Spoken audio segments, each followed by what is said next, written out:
So we find ourselves here, a locked box. Many things could be inside of this. I mean, we know so little about this in regards to the storyline. Yeah, I mean, it could be anything. We know Scott to throw so many curveballs, it could literally be anything. Absolutely. So, what is going on, guys? This is Ryan here. And this is the Ryan here. And today we're going to be talking about the box shown at the end of Five Nights at Freddy's 4 Night 7. Now, instantly, we know this box to contain something of key significance. And I say that because, of course, it's the last thing we see after we actually beat the Five Nights at Freddy's 4 storyline. Scott did announce DLC. He was meant to release the game October 31st, but then announced he was releasing it very early and he was just going to do DLC in Halloween, so many people believe that this could represent that. Yes, and, you know, with the questions actually answered in Five Nights at Freddy's 4, that is one of the most important things ever, aka the Bite of 87. What more do we need to see? It's quite clear that this box contains something maybe even more important if it's going to be the very last installment of the Five Nights at Freddy's 4 game. Yeah, and it just makes you think, it's got 2 locks on it, so whatever is inside needs to be locked away, and it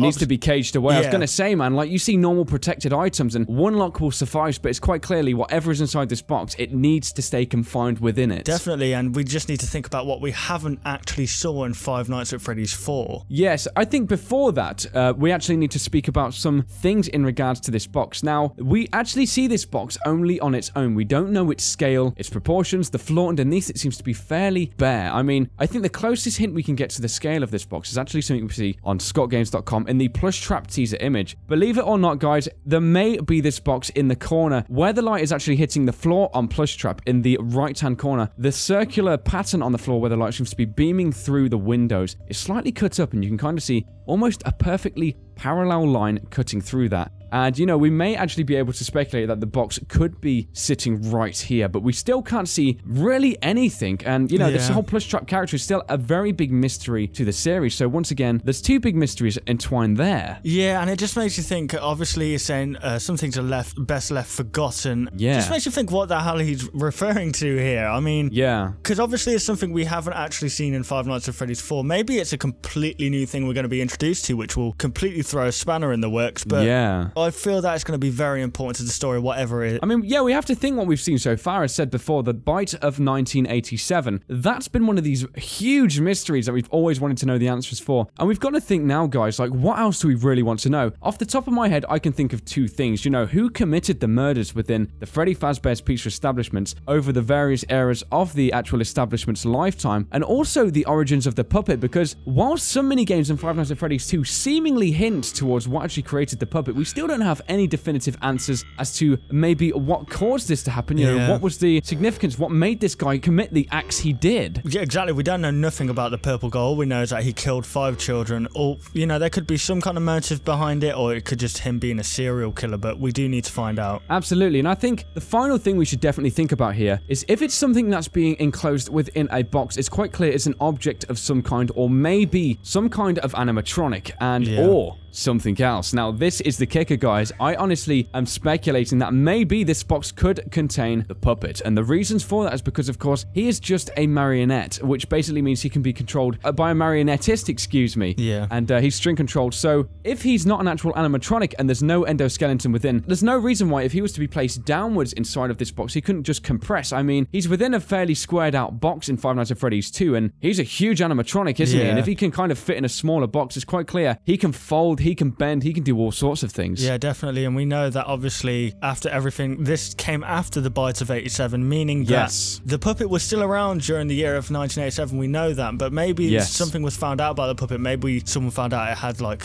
supernatural powers and decided to lock it away for good. Absolutely. And I think as well, we've got to think, you know, some things are best left forgotten for now. This could possibly be hinting towards a sequel after this with the DLC, i.e. following after the Bite of 87. So maybe we'll receive some more answers in regards to what happened to the teenagers after. Yes, definitely. There's so much to uncover, and I think this is going to be incredible whichever way it goes. And there we have it, guys. So hopefully you did enjoy this discussion. Of course, talking about the secret box we seem to be seeing at the end of Night 7. Be sure to comment down below any of your thoughts. And if you guys did enjoy this video, why not leave a like rating down below? And if you're new to this channel, why not subscribe for more theories like this and also some gameplays? So thank you very much for watching the video, guys. And we'll, of course, see you on the next one. Goodbye, guys.